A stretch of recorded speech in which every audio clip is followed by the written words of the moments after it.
Hello दोस्तों, welcome back once again. दोस्तों, आज यहाँ पे हम लोग इलेक्ट्रोकेमिस्ट्री के अर्थात विद्युत रसायन के 3-4 लेक्चर वीडियो लेक्चर में थ्योरेटिकल पॉइंट्स की बात किया था। तो यहाँ पे दोस्तों आपके सामने हाजिर हूँ मैं कुछ न्यूमेरिकल्स को लेके, कुछ आंकिक प्रश्न जो कि आपकी समझ को विद्युत रसायन में कुछ और गहरा करेंगे। तो यहाँ पे देख रहे हैं numericals on electrochemistry part first. आगे भी न्यूमेरिकल्स के पार्ट्स आते रहेंगे।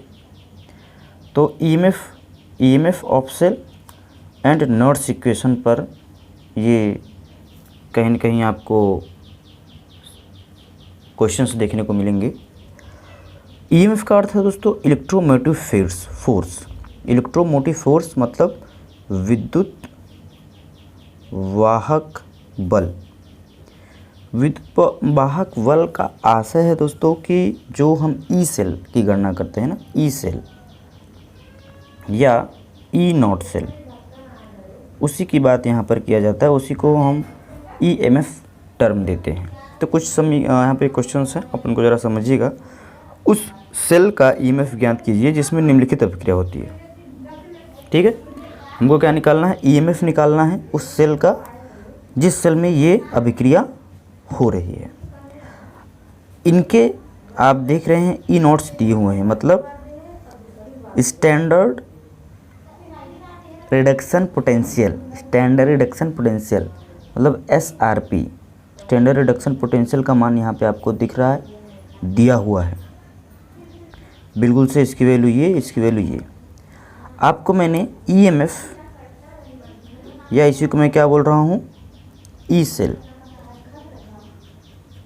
इसको मैं क्या बोल रहा हूँ, ई सेल। ई सेल निकालने का फॉर्मूला बताया था, ई राइट माइनस ई लेफ्ट या ई कैथोड माइनस ई एनोड, या शार्ट में एक चीज़ और आप समझ लीजिए, ई ज़्यादा माइनस ई कम। वाह भाई वाह। ये सारी चीज़ें, इनमें से किसी भी चीज़ का इन्वॉल्वमेंट करके हम ईएमएफ की गणना कर सकते हैं। तो चाहे आप अब जब सेल बना रहेगा तो ई राइट और ई लेफ्ट आपको दिखेगा ही। सेल नहीं बना है तो आप कैथोड एनोड को पहचानिए, वो भी नहीं पहचान पा रहे हैं तो जो ज़्यादा में से कम को हमेशा घटा दीजिए, आपको ई सेल अर्थात ईएमएफ की गणना हो जाएगी। तो यहाँ पे हमको कुछ नहीं समझ में आ रहा है, ये लेकिन समझ में आ रहा है कि ये ज़्यादा है, ये कम है। तो हम क्या करेंगे, यहाँ से ईएमएफ निकालने के लिए क्या करेंगे, 0.34 माइनस, ऑलरेडी ये क्या है 0.34 माइनस 0.76, क्योंकि ये माइनस है तो ये माइनस है, ये माइनस माइनस क्या हो जाएगा प्लस, और इसको जोड़ेंगे तो 1.1 वोल्ट आ जाएगा। ये हमारा क्या हो जाएगा दोस्तों, आंसर हो जाएगा। क्या आप बात समझ पा रहे हैं? और वैसे भी आपको कैथोड एनोड पहचानना है तो हमेशा ध्यान रखिए, जिसकी वैल्यू कम होगी वह हमेशा एनोड का काम करेगा, जिसकी वैल्यू ज़्यादा होगी वो हमेशा कैथोड का काम करेगा। और कैथोड पे दोस्तों हमेशा आपको पता है, मैंने बताया भी है आपको कि कैथोड पर क्या होता है, रिडक्शन, और एनोड पर क्या होता है, ऑक्सीडेशन। ये तो जब सेल दिया रहेगा तब की बात करेंगे। अदरवाइज़ हम क्या करेंगे, ईएमएफ निकालने के लिए ज़्यादा में से कम को हमेशा माइनस करेंगे, और ईएमएफ सेल का हमेशा पॉजिटिव आना चाहिए, नेगेटिव नहीं आना चाहिए।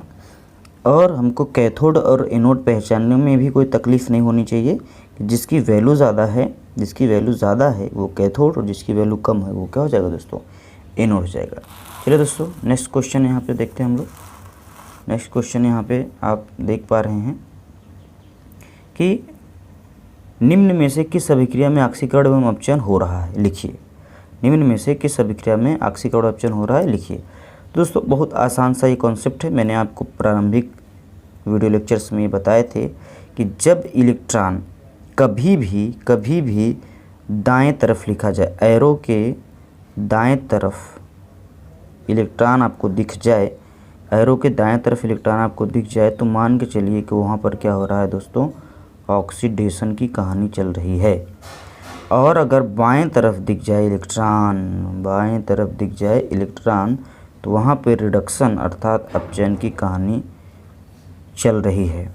तो यहाँ पे आप देखिए दाएं तरफ इलेक्ट्रॉन दिख रहा है, तो ये ऑक्सीकरण हो गया।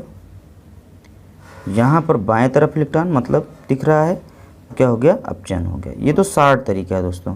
अदरवाइज आप देखिए Zn की यहाँ पे ऑक्सीडेशन नंबर 0 है, यहाँ पे +2 है, यहाँ पे ये 4 है, 2 इलेक्ट्रॉन के 4 से वो किस में चला जा रहा है, 2 में। तो ऑलरेडी क्या हो रहा है दोस्तों, इसका अपचयन हो रहा है। ये अगर आप ये जान ही रहे हैं तो अच्छी बात है।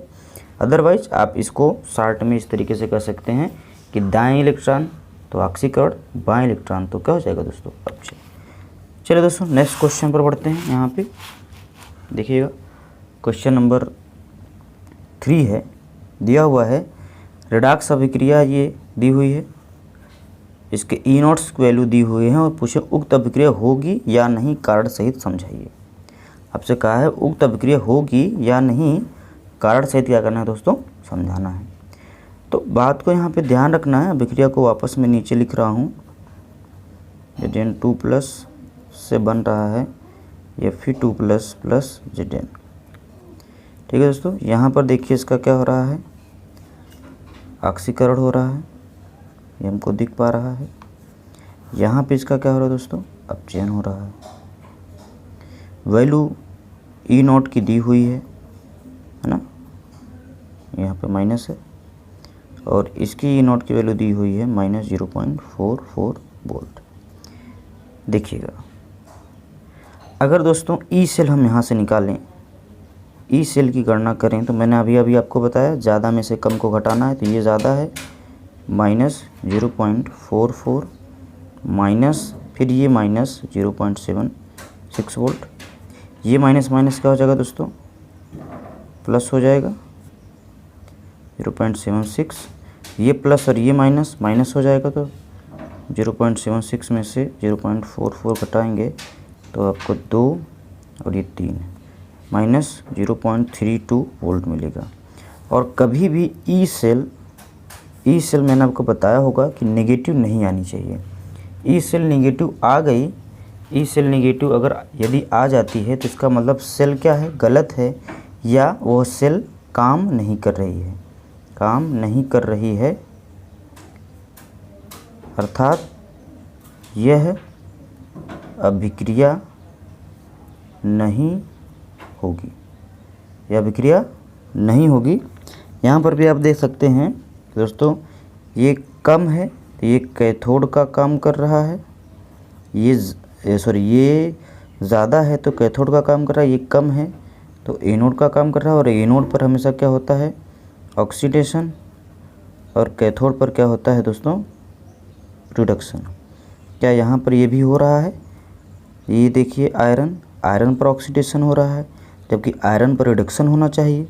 तो ये जो अभिक्रिया लिखी है ये पूर्णतः क्या है, गलत है, अर्थात ये अभिक्रिया होगी नहीं। क्यों, क्योंकि आयरन का यहाँ पर क्या हो रहा है, ऑक्सीकरण संख्या बढ़ रही है, लेकिन अकॉर्डिंग टू ये जो हमारा स्टैंडर्ड इलेक्ट्रोड आपका स्टैंडर्ड रिडक्शन पोटेंशियल है, E0 की वैल्यू है, उसके अकॉर्डिंग क्या होना चाहिए, कैथोड है तो रिडक्शन होना चाहिए, इसलिए ये अभिक्रिया बिल्कुल नहीं होने वाली है। ठीक है दोस्तों, चलिए दोस्तों आगे बढ़ते हैं। ये जो क्वेश्चन है नेक्स्ट वाला, इसमें लिखा हुआ है कि कुछ आयनों के मानक अपचयन विभव जो आपको दिए गए हैं, आपको उनके बढ़ते हुए अपचायक क्षमता के क्रम में क्या करना है दोस्तों, व्यवस्थित करना है। तो कुछ चीज़ें मैंने यहाँ पे नोट डाउन की हैं कि विद्युत रासायनिक थ्योरी जब हमने बताया था तो कहा था कि जिसका मानक अपचयन विभव सबसे कम, वह उतना ज़्यादा अपचायक क्षमता प्रदर्शित करेगा। इस पर हम लोगों ने चर्चा किया हुआ था। क्या आपको लोगों को याद है कि, फिर से सुनिएगा, जिसका सबसे ज़्यादा कम मानक अपचयन विभव होगा वह उतना ज़्यादा अपचायकता प्रदर्शित करेगा। अर्थात जैसे लिथियम है, लिथियम का मानक अपचयन विभव सबसे कम है, वह सबसे अधिक अपचायक गुण प्रदर्शित करेगा, सबसे अधिक अपचायक गुण प्रदर्शित करेगा। अर्थात कहने का आशय यह है कि वह अपने अंदर से जल्दी से इलेक्ट्रॉन को बाहर निकालेगा, जल्दी से इलेक्ट्रॉन को बाहर निकालेगा तो इसका बहुत जल्दी ऑक्सीकरण होगा, और जितना जल्दी ऑक्सीकरण होगा वह दूसरे का बहुत जल्दी से क्या करेगा दोस्तों, अपचयन करेगा, क्योंकि इसका इलेक्ट्रॉन जो निकालेगा कोई ना कोई लेगा और जो लेगा उसका अपचयन होगा, तो उतना जल्दी से ही उसका दूसरे का अपचयन करेगा, इसलिए यह एक बेहतर अपचायक होगा। क्यों? क्योंकि इस बहुत जल्दी से इसका ऑक्सीकरण हुआ तो दूसरे का अपचयन कर देगा और दूसरे का अपचयन करेगा, इसलिए यह एक अपचायक है। तो सारी बातों को कंक्लूड करके अगर कहें तो कह सकते हैं जिसका मानक अपचयन विभव सबसे कम है वह बहुत अच्छा अपचायक है। तो जो यहाँ पे लिखा हुआ है, आयन लिखा हुआ है Zn+2, कैल्शियम है, मैग्नीशियम है, निकिल सॉलिड है, तो ये एक्वस है। ये सारी चीज़ें स्थिति इलेक्ट्रॉन लेके क्या हुई, इनके सबके क्या हुए हैं, अपचयन हुए हैं, है ना। मैंने आपको सिखाया था कि 60 में अपचयन पहचानने का तरीका है कि लेफ्ट में इलेक्ट्रॉन होनी चाहिए, लेफ्ट में इलेक्ट्रॉन होनी चाहिए। लेफ्ट में इलेक्ट्रॉन है, इलेक्ट्रॉन ग्रहण भी कर रहा है, तो इनके मानक अपचयन विभव आप दोस्तों यहाँ पे देख रहे हैं दिया हुआ है। आपको कुछ भी नहीं पता है तो आप इसी बात से भी पकड़ सकते हैं कि अगर मानक अपचयन विभव अधिक है तो वह अधिक अपचायक क्षमता प्रदर्शित नहीं करेगा बल्कि कम अपचायक क्षमता प्रदर्शित करेगा। तो जिसका मानक अपचयन विभव कम वह अधिक अपचायक क्षमता प्रदर्शित करेगा। तो इस स्थिति में दोस्तों अगर हम निकालें तो कैल्शियम हमारे पास आएगा, जिसकी क्या है, सबसे ज़्यादा अपचायक क्षमता होगी। अगर इंक्रीजिंग ऑर्डर में लिखना है ना, बढ़ते हुए क्रम में लिखना है, तो सबसे कम जो होगा वो निकिल, जिसका +0.25 वोल्ट है। इससे अधिक होगा निकिल जो -0.25 है। इससे अधिक होगा दोस्तों जिंक का, जिसका -0.76 वोल्ट है। इससे अधिक होगा मैग्नीशियम का, जिसका -2.36 वोल्ट है। और सबसे अधिक होगा कैल्शियम का, जिसका -2.87 वोल्ट है। तो यही क्रम होगा दोस्तों, मतलब निकिल सॉलिड, फिर इसके बाद आपका ये निकिल एक्वस, फिर इसके बाद जिंक, फिर इसके बाद मैग्नीशियम, फिर इसके बाद कैल्शियम। मतलब कैल्शियम सबसे ज़्यादा अपचायक गुण प्रदर्शित करने वाला है। तो इस तरीके से दोस्तों हम लोग देख सकते हैं। इससे पहले 2-3 क्वेश्चन मैंने करवाए, ये क्वेश्चन इससे आपको आधार बना होगा। और यही क्रम दोस्तों फॉलो होता है रासायनिक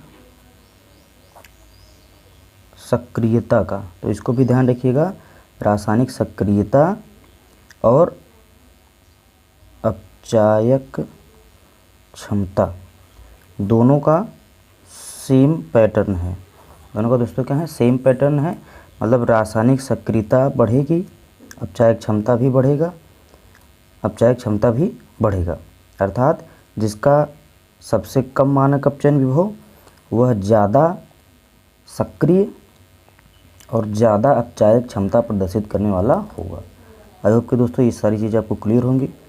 मिलते हैं एक छोटे से वीडियो में, नए वीडियो में, जिसमें और न्यूमेरिकल पर बात करेंगे। Till then bye bye, thank you.